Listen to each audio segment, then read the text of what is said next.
қосымша біздің группировкамыз заранее предупреждаются о проведении каких-то работ. Обнаружение электронных взрывных устройств на дальности до 30 метров. Обнаруженного боеприпаса с привязкой в системе GPS. Garmin, производство Соединенных Штатов Америки. Также защиту саперов от осколков на скорости до 500 метров в секунду.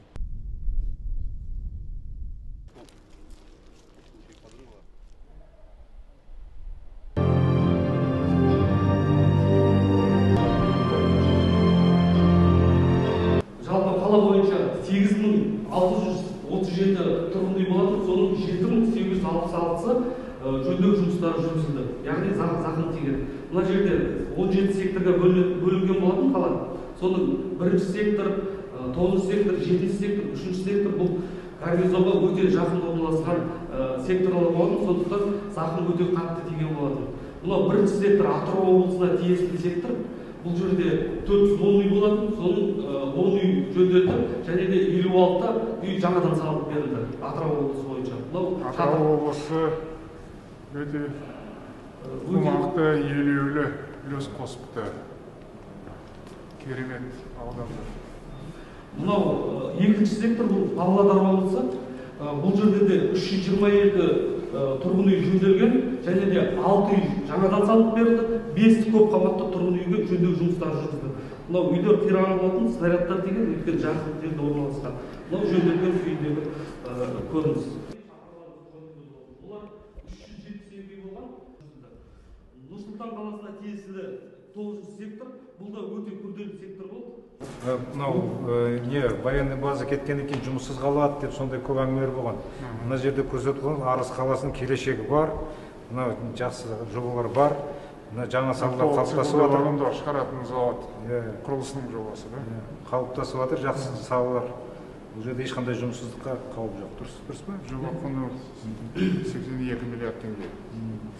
Осы мынау баяғы жаңа айттыңыз ғой, анау теміржолшылар семьясы, солар алып жатыр инвестор основной. Мен өзім Арыс қаласына келіп, уәде бердім, түбегейлі қалпына келтіреміз деп. Енді қазір көріп жатырмын, бүкіл қала жаңа қалпына келіп отыр, жаңа келбетке ие болды, сондықтан құтты болсын деп айтқым келеді.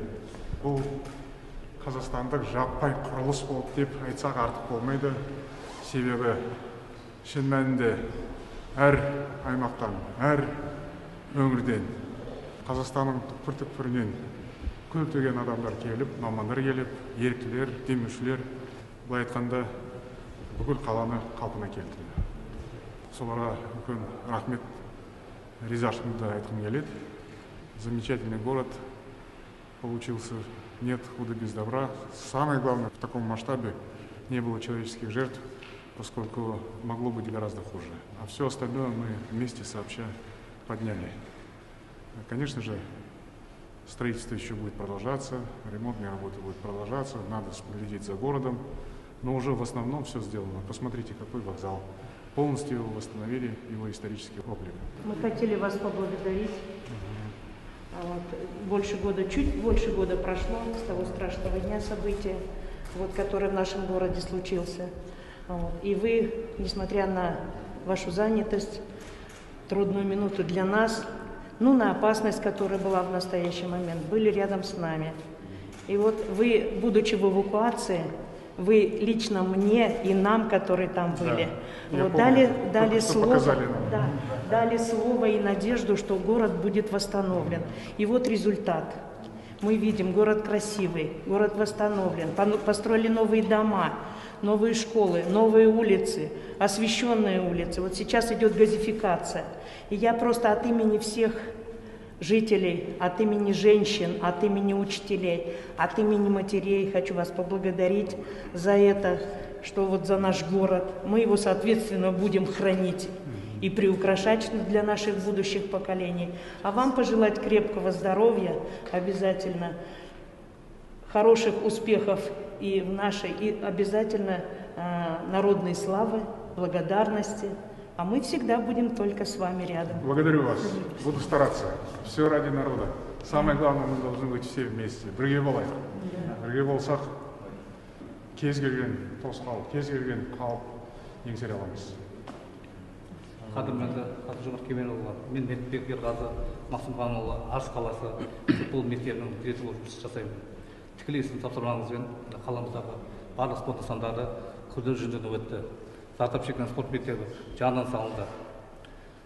1965 жылдан бастап күрделі жөндеу көрмегі орталық стадион түгел неден өтті, күрделі жөндеуден. Қазіргі таңда заманауи стадион болып саналады. Сонымен қатар біздің Арыс қаласының футбол мектебі командасы 2 жылға ойнап, күміс жүлдеге қол жеткіздік. Тұңғыш аудандарда тұңғыш мәртебе Түркия мемлекетіне барып оқу жаттығу өткіздік. Тәжірибемізді шыңдап қайттық. Құрметті президент мырза, барша Арыстық спорт сүйер қаматынан сізге алғыс білдіреміз. Нет, цветы, светильник бәрін қайттан жасады. Қалған тұрғындарымызға сәйкес төтенше жағдайдың салдарын жою бойынша жүйелі және жоспарлы жұмыс жүргізуде. Қазіргі таңда өзіңізге белгілі 5 елді мекенді су басты. 31 мыңға жуық қауіпсіз аймаққа дер кезінде көшілді. Сонымен қатар 847 үй зардап шекті. Жалпы қазіргі таңда бұл жерлерде кестеге сәйкес жұмыс жүргізілуде. Жалпы 5 елді мекеннің тұрғын үй мәселелері келесідей болып шешілді. Достық, жаңа тұрмыс, жеңіс елді мекендерінің тұрғыны осы жаңа мөлтек ауданға 70 гектар жер телімі бөлініп, жаңа мөлтек аудан салынуда. Фирдауси мен Өргебас елді мекенді сол халықтың сұранысын ескере отырып, сол елді мекендерде сол қалпына келтіру жұмыстары жүргізуде. Сіздің президент ретінде халық қолдауыңызды айқын сезінді. Берілді. Сонымен қатар 1 миллиард 123. Біздің енді бірінші мамырдағы болған апаттан кейін біз өзбек тарапымен 6 рет кездесіп, бүкіл жаңағы су мәселелерін шешуге ынтамызды салдық. Негізінде биылғы вегетациялық кезең жақсы деңгейде өтіп жатыр. Енді мына Сардобадағы апат болғаннан кейін 300 километрге жуық канал су арналары мен коллекторлар су басты. Оған жаңағы 1,5 миллиард теңгеге жаңағы ущерб болды. Енді оны бәрін біз қалпына келтірдік. Дегенмен қазірде мына өзбек тарапымен біз келіссөздері әлі күнге дейін жүргізіп жатырмыз. Оның ішінде ең бірінші біз жол картасын қол қойдық. Жол картасы аясында 91 жылдан бастап 10 су қоймалар салынған өзбек тарапында. Соның бәрін біз бірлесіп бір аудит жасаймыз деп соған келістік. Енді қазір жаңа індет біткеннен кейін, карантин біткеннен кейін біздің специалисттер шығады. Екіншісі, біздің екі ел арасында 8 қаратын бірлескен бір басқармалар құрамыз деп сондай.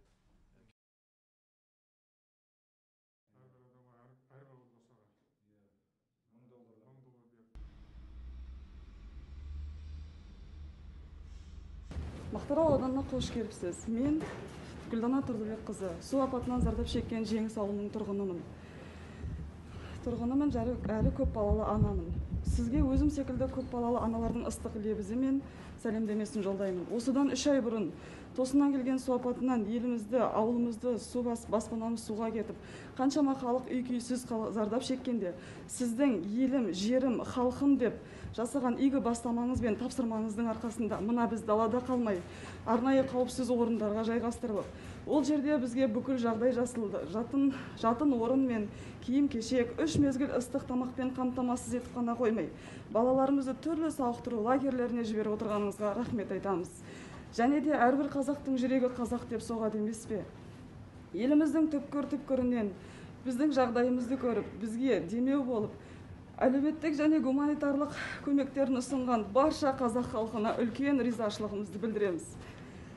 Біз осы апатпен арпалысып жүргенде, елімізде болып жатқан індетке де, күннің аптап тұрған ыстығына да қарамастан, осы бізді суыққа қалып кетпей, ертерек өздерінің баспанасына қоныстансыншы деп, мына біз армандағаннан да керемет барлық жағдай жасалған, үй салып беріп жатқан құрылысшылар мен қай жерде қоныстансақ та біздің денсаулығымызды қадағалап отырған, өз істерін үлкен жауапкершілікпен атқарып отырған дәрігерлерге үлкен алғыс айтамыз. Бәрін айтты, бірін айт, біз ата-аналар үшін осы балапандарымыз ойнайтын ойын алаңшалары, саябақ, балабақша 1200 орынды мектеп, міне жанымызда үлкен емханамыз бар. Осының барлығы осы Мөлтек ауданында салынып жатқанына біз өте қуаныштымыз. Шын мәнінде апат деген айтып келмейді оны.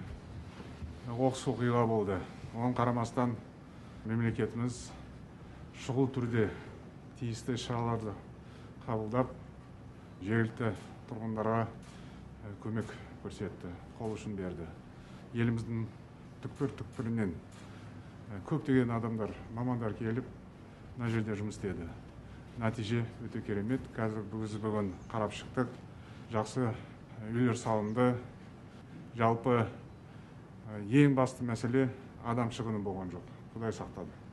Қалған бәрі біз қолымыздан келгенше шешеміз. Ешқандай тосқауыл болмайды. Мен осы мүмкіндікті пайдаланып, құтқарушыларға, дәрігерлерге ризашылығымды айтқым келеді. Жаңа қоныстарыңыз құтты болсын деп айтқым келеді. Құрметті Қасым аға, мен Ниязов Бақырдин, Отын Тәжік, Фердаус ауыл тұрғынымын.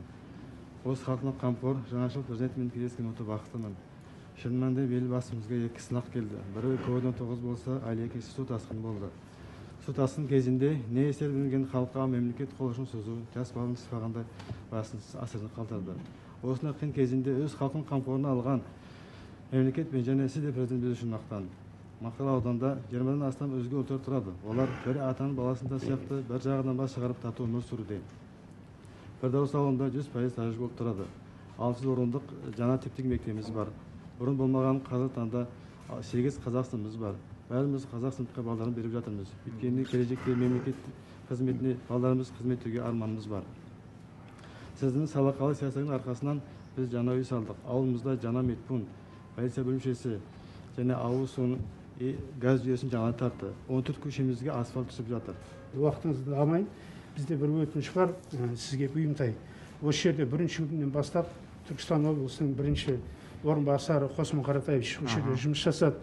Сол кісі осы жерде жүріп ауырды, мен ол кісінің қасында болдым. Өзінің денсаулық жоқтығына қарамастан температура шығып жүрсе де осы жерде жүріп жұмыс жасады. Сол кісі дүниеден өтті. Сол осы жерде Мөлтек ауданынан сол кісінің атына бір көшені өзіңіз тапсырма беріп, Бұл азаматты мен жақсы білуші едім. Нағыз азамат, нағыз мемлекетшіл тұлға. Сондықтан бұл ұсынысты мен қолдайын. Жақсы ұсыныс. Амандық болса бір көшеге атын берсек жақсы болады.